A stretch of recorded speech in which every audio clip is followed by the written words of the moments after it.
The wheelchair lay on its side in the driveway, one wheel still spinning slowly against the morning light. My daughter Maddie sat frozen on the porch steps, her hands pressed against her mouth, watching pieces of her freedom scattered across the concrete like broken promises. Ms. Griffin said it was blocking the aesthetic pathway, Maddie whispered, and her voice cracked in a way that made something in my chest turn to stone.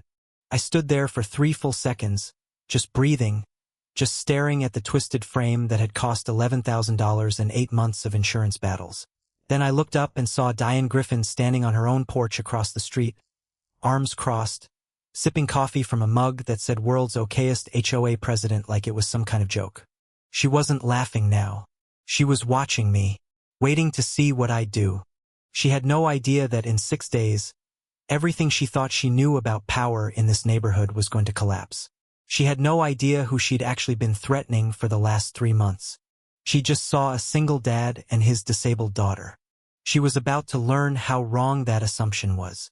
My name is Ethan Cole, and 8 months earlier, none of this would have seemed possible.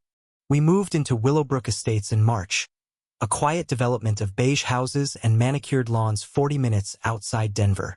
I'd taken a job that let me work from home, which mattered because Maddie needed someone close. She was 11 years old, sharp as a tack, obsessed with astronomy, and living with a rare form of muscular dystrophy that had taken the strength from her legs 3 years earlier. She didn't let it define her. That was the first thing people noticed about Maddie. She'd correct you if you called her wheelchair-bound. She preferred wheelchair user. Because, as she put it, the chair doesn't own me, I drive it. She had a laugh that filled a room and an encyclopedic knowledge of constellations that she'd rattle off during car rides, and she'd been counting down the months until the Perseid meteor shower with the kind of excitement most kids reserved for Christmas. We picked Willowbrook because the listing mentioned wide sidewalks and a ramped clubhouse.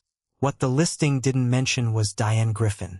I met her on our second day, when she knocked on our door holding a clipboard like it was a badge of office. "You'll want to review the community guidelines," she said, handing me a 30-page binder before I'd even finished saying hello. "Mailbox specifications are on page 4. We're very particular about curb appeal here." I smiled, said thank you, and figured she was just enthusiastic. Every neighborhood has one person like that. I dealt with plenty of difficult personalities in my career. I wasn't worried about a woman with a clipboard. I should have paid closer attention to the way her eyes lingered on Maddie's chair as we unloaded it from the van. The way her mouth tightened, like she was doing math she didn't like the answer to. For the first month, things were fine. Then Maddie's ramp went in.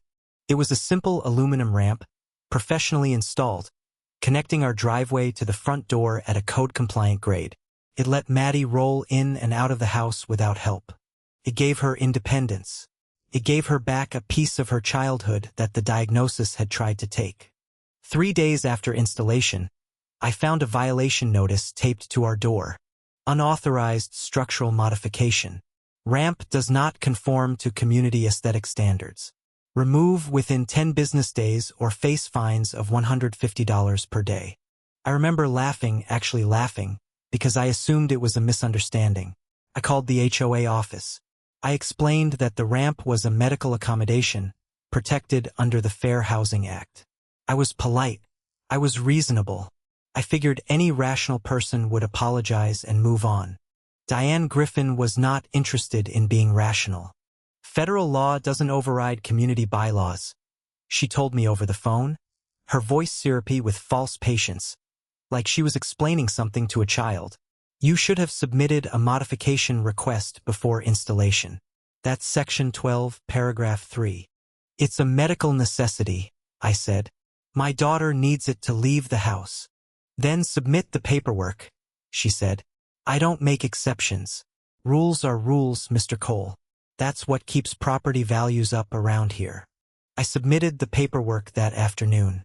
Doctor's note, occupational therapist's letter, ADA documentation, everything. It sat on her desk for 6 weeks. That should have told me everything I needed to know about what was coming. But I kept trying to be the reasonable one. I kept believing that if I just followed every rule, filled out every form, and stayed calm in every conversation, this would resolve itself. I had no idea Diane Griffin didn't want it resolved. She wanted it to hurt. The fines started in May. $200, then $400, then a letter threatening a lien on our house if the unauthorized structure wasn't removed. I appealed to the HOA board. 3 of the 5 members wouldn't even look me in the eye during the meeting. I later learned why. Diane had been the board president for 6 years, and she'd built a quiet system of favors and fear that kept people from crossing her. She approved landscaping requests for people who agreed with her. She tanked pool privileges for families who didn't. Nobody wanted to be her next target. I decided to try something different. I brought Maddie to the next HOA meeting. She sat in her chair at the front of the room, hands folded in her lap, and when they called for public comment, she wheeled herself forward without waiting for me. "My name is Madison Cole," she said, her voice steady even though I could see her knee bouncing with nerves. "I'm 11. I have muscular dystrophy. That ramp isn't decoration. That's how I leave my house.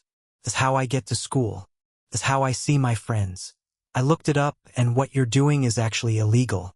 But mostly, I just don't understand why anyone would want to take that away from a kid." The room went dead silent. A few people actually applauded. I saw genuine discomfort ripple across 3 of the board members' faces. Diane's expression didn't change at all. She waited exactly 4 seconds, then said, "That's a very moving speech, sweetheart. But this isn't about you personally. It's about precedent. If we let one exception through, everyone will want one." Maddie's jaw tightened. "It's not an exception.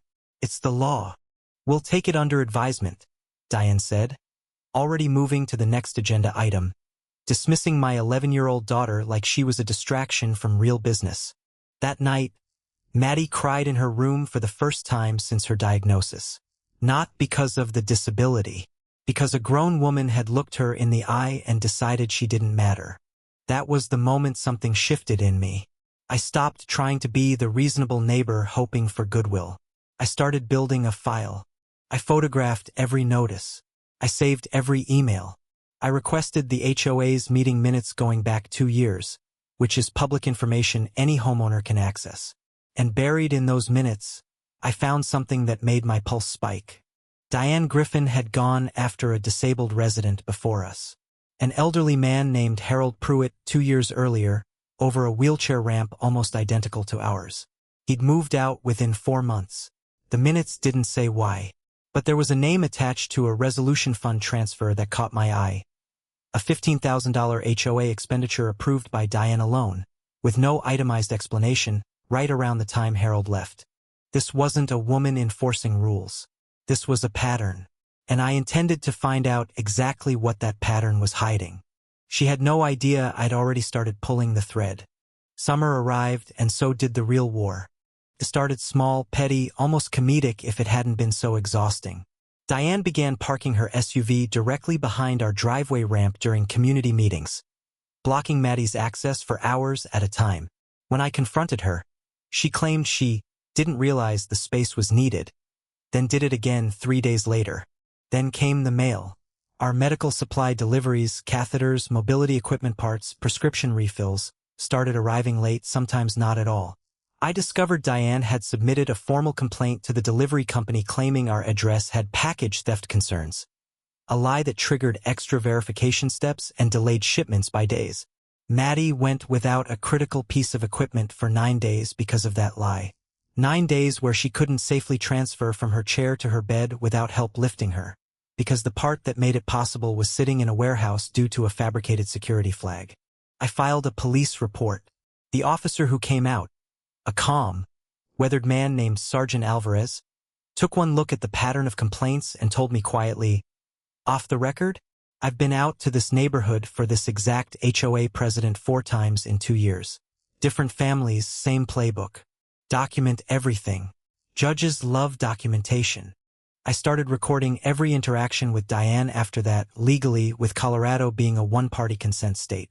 I kept a folder that grew heavier by the week. Then, in July, Diane found a new angle. She discovered, through what I later learned was a leak from a sympathetic but frightened board member, that Maddie attended a specialized after-school program for kids with mobility challenges, a van picking her up twice a week from our driveway. Diane filed a complaint claiming the van violated the community's commercial vehicle bylaw, a rule intended for box trucks and construction vehicles, not a small accessible shuttle with a lift. She had the van blocked from entering the neighborhood for 2 weeks while the violation was reviewed. Maddie missed 2 sessions of physical therapy, disguised as after-school enrichment. Therapy, her doctors said, was critical for maintaining what strength she had left in her upper body. When I stood in Diane's driveway, folder in hand, and asked her how she could justify punishing a disabled child's medical therapy over a technicality, she looked at me with something close to satisfaction. "Rules apply to everyone equally, Mr. Cole," she said. "I don't see color, I don't see disability, I just see compliance. Maybe if you'd stop trying to make your daughter a special case, this neighborhood would run a lot smoother." I didn't respond right away. I just looked at her, really looked at her, and understood something for the first time. This wasn't about rules at all. This was about a woman who had built her entire identity around being the person nobody could say no to, and somewhere along the way, my daughter's wheelchair had become a symbol of a control she was terrified of losing. I didn't know it yet, but Diane's fixation on us wasn't random either. There was a reason she'd chosen our family, and it had nothing to do with ramps. I found out 3 weeks later, and it changed everything. The morning the wheelchair was destroyed started like any other. Maddie had a telescope session planned that night with her astronomy club, the first clear sky in a week, and she'd been buzzing about it for days. She wheeled herself out to the driveway that morning to wait for her tutoring ride, backpack in her lap, sunglasses pushed up into her hair the way she always wore them. I was inside making coffee when I heard the crash. By the time I got to the door, Diane was already walking away, and Maddie's chair was on its side in the driveway, the frame bent, one wheel torn loose and rolling in a slow, mocking circle across the concrete. Maddie had been thrown from the chair during the collision. Diane's SUV had clipped the ramp's edge, some part deliberate, some part carelessness born from a woman who no longer thought consequences applied to her. And Maddie was sitting on the ground, scraped and shaking, more frightened than hurt, but frightened in a way that broke something in me to witness.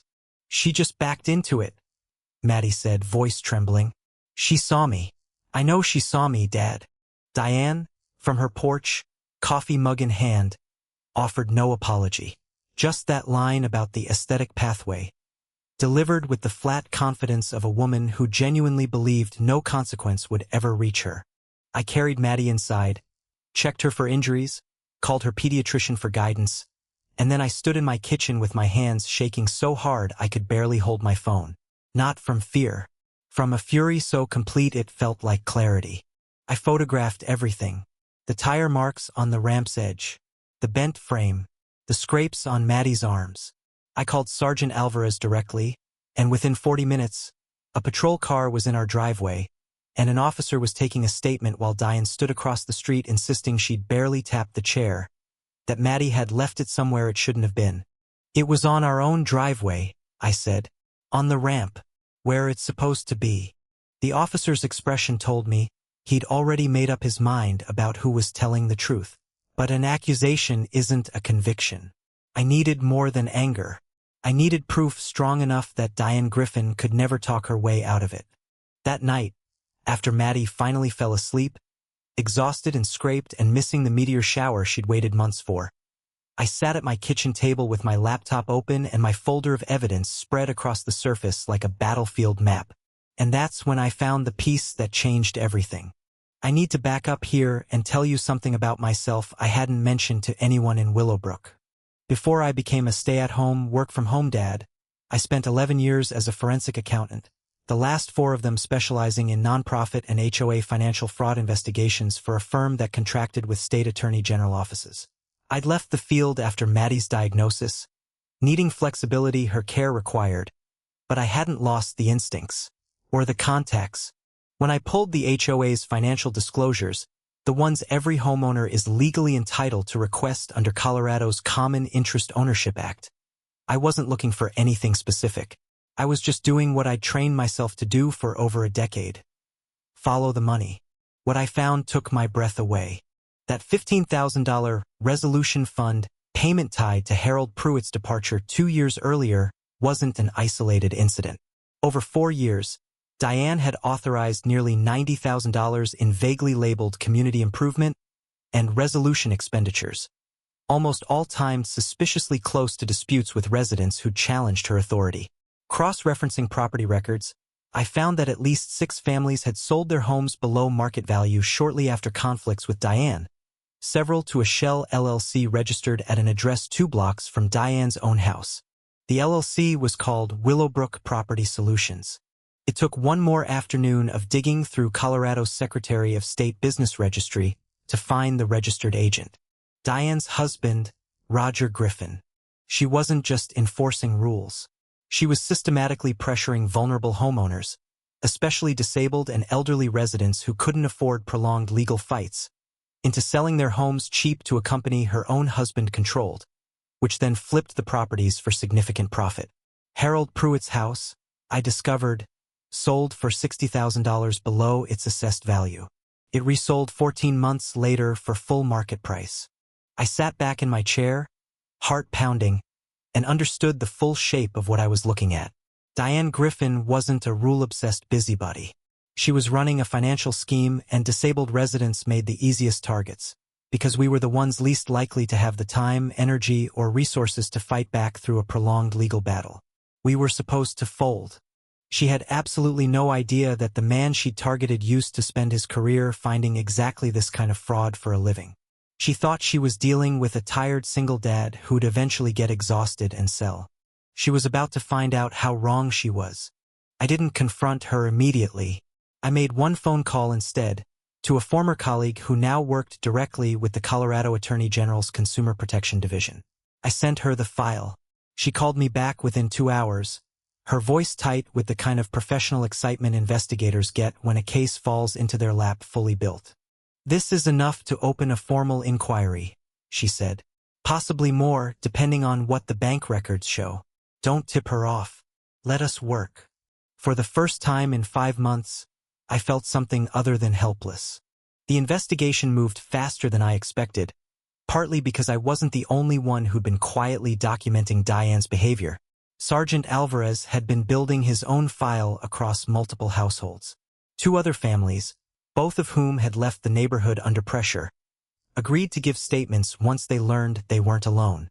A retired school teacher named Carol Ibsen, who lived 2 streets over and had watched Diane operate for 9 years, admitted she'd been afraid to speak up because Diane had once tanked her son's HOA-run youth sports sponsorship out of spite. She made herself untouchable by making everyone else afraid.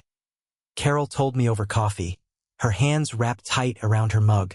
"You're the first person who didn't back down." I still had to play a careful game in public. Diane didn't know an investigation had started. She thought she was still winning. She sent us one more violation notice that week, absurdly, for excessive medical equipment visible from the street, referring to a portable ramp we'd temporarily placed in the yard while Maddie's chair was being repaired. I responded to that notice with silence. I let her believe she still held all the power. Meanwhile, the Attorney General's office subpoenaed the HOA's full financial records and Willowbrook Property Solutions banking history. The board meeting where everything unraveled happened on a Thursday night in late August, exactly 6 days after Maddie's chair was destroyed. I hadn't planned to attend, but Sergeant Alvarez called that afternoon and told me, carefully, that I should be there. "Something's about to happen," he said. "You'll want to see it." The community room was packed that night. More people than I'd ever seen at a Willowbrook meeting, word having spread that something unusual was coming. Diane sat at the head table in her usual navy blazer, gavel in hand, radiating the same untouchable confidence she always carried. She opened the meeting exactly on schedule, moving through routine business with brisk efficiency, until 2 investigators from the Attorney General's Consumer Protection Division walked through the door, along with Sergeant Alvarez and a woman I recognized from my old firm, holding a thick folder. Diane's expression flickered, just slightly, the first crack I'd ever seen in her composure. "This meeting is for residents only," she said, her voice a half-step higher than usual. "Ms. Griffin, we have a few questions regarding HOA financial disclosures and property transactions dating back to 2022, the lead investigator said, calm and procedural. We'd like to do this privately, but given the pattern of documented harassment complaints tied to these transactions, we felt residents had a right to understand what's being investigated. The room went completely silent. Diane's eyes found mine across the crowd, and for the first time in 5 months, I watched fear replace her permanent expression of superiority. "I don't know what you're talking about," she said, but her voice had lost its certainty. "Willowbrook Property Solutions," the investigator continued, "registered to Roger Griffin. 6 property acquisitions over 4 years, each preceded by documented HOA disputes involving disabled or elderly residents. Each purchased significantly below market value. Each resold within 18 months for substantial profit. We also have evidence of falsified delivery complaints, unauthorized modification fines applied selectively, and a pattern of targeted harassment that may constitute both fraud and Fair Housing Act violations." I watched every board member's face change. Watched the two who had always deferred silently to Diane suddenly realize how much liability they'd been sitting next to for years. Watched Carol Ibsen, sitting 3 rows ahead of me, exhale like she'd been holding her breath for 9 years. Diane's hands gripped the table edge. "This is a misunderstanding," she said. "I have always acted in the community's best interest." "You destroyed my daughter's wheelchair," I said, standing up, my voice steadier than I expected it to be. "She's 11. She has muscular dystrophy. You hit her chair with your car on our own property, and then you stood on your porch drinking coffee while she cried on the ground. That's not community interest. That's cruelty, and now it turns out it was also profitable for you." Diane's mouth opened, but nothing came out. For the first time since I'd met her, Diane Griffin had absolutely no rule, no bylaw, no clipboard she could hide behind. She tried one last thing. 3 days after the meeting, before formal charges had been filed, Diane requested a private conversation with me. I agreed, mostly because Sergeant Alvarez suggested I let her talk, that sometimes people reveal more when they think they're negotiating than when they're being interrogated. She met me on neutral ground, the little coffee shop near the highway exit, and she traded the navy blazer for something softer, an attempt, I think, at looking sympathetic. "I know things look bad," she said, stirring a coffee she didn't drink, "but I want you to understand, this started as genuine enforcement. Roger's business only came later, and I never intended for it to become what it became. I got scared. My daughter's tuition, our mortgage, it all happened so fast, and once we'd made money on Harold's house, it just seemed easier to keep going with families who wouldn't fight back. So you targeted disabled families on purpose," I said, "because you thought we'd be too tired or too broke to fight." She didn't deny it. That silence told me everything. "I could still make this go away for you," she said, quieter now. "If you told the investigators the wheelchair incident was an accident. I could reimburse you privately, quietly, more than the chair is worth. This doesn't have to destroy my family." I looked at her for a long moment, thinking about Maddie sitting on our driveway, scraped and shaking, missing a meteor shower she'd counted down to for months, all because this woman needed a house to sell cheap. "You should have thought about your family," I said, "before you decided mine didn't matter." I walked out. I didn't look back. The consequences unfolded over the following 2 months, slower than any Hollywood ending, but real in a way that mattered more. Diane was formally charged with multiple counts of consumer fraud and fair housing violations. Roger faced separate charges related to the shell company's fraudulent transactions. The HOA board, under state oversight during the investigation, voted unanimously to remove Diane from her position, a vote that happened, notably, without a single dissenting voice, including from board members who'd spent years too afraid to challenge her. Harold Pruitt, tracked down through the investigation, received a settlement covering the difference between what he'd been forced to sell for and the property's actual value. 2 other families received similar settlements. The AG's office confirmed the case would likely serve as a template for identifying similar predatory HOA schemes across the state, something my old colleague told me with genuine pride in her voice. Diane sold her own house 8 months later, at a steep loss, and moved out of state. I heard through Carol Ibsen that she never returned to any kind of community leadership position again. Some kinds of power, once broken, don't rebuild easily. Maddie got a new wheelchair, a better one, actually upgraded model with improved suspension and a lighter frame.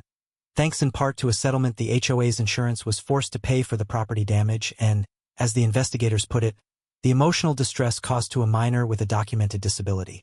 She named it Comet, in honor of the meteor shower she'd missed, and she made me promise we'd stay up for the next one together, no matter what. The neighborhood changed too. A new board formed, genuinely community-minded people this time, people who reached out personally to apologize for not intervening sooner. They installed a second accessible ramp at the clubhouse without anyone having to fight for it. Carol Ibsen became the new board president, and one of her first acts was formally reviewing every fine and violation notice issued under Diane's leadership, refunding families who'd been unjustly penalized. I sat on our porch one evening in October watching Maddie wheel herself down the driveway in Comet, laughing at something on her phone, completely unaware of how much had been fought and won just to give her back that simple, ordinary freedom of movement. She caught me watching and rolled closer. "You're doing the proud dad face again," she said. "I'm allowed," I told her. She smiled, and for a moment, the exhaustion of the last 8 months lifted off my shoulders entirely. Diane Griffin had looked at my daughter and seen an obstacle, a nuisance, a piece of aesthetic pathway clutter standing between her and easy money. She never once considered that behind that wheelchair sat a girl who knew every visible constellation by heart, who refused to let anyone make her feel small. And behind that girl stood a father who would spend every ounce of patience and every hidden skill he had to make sure the world learned, once and for all, that some things are never as breakable as they look. Some people mistake kindness for weakness. They mistake patience for permission. Diane Griffin made that mistake with the wrong family, and by the time she understood what she'd actually done, there was no clipboard, no bylaw, and no rule in the world left that could save her.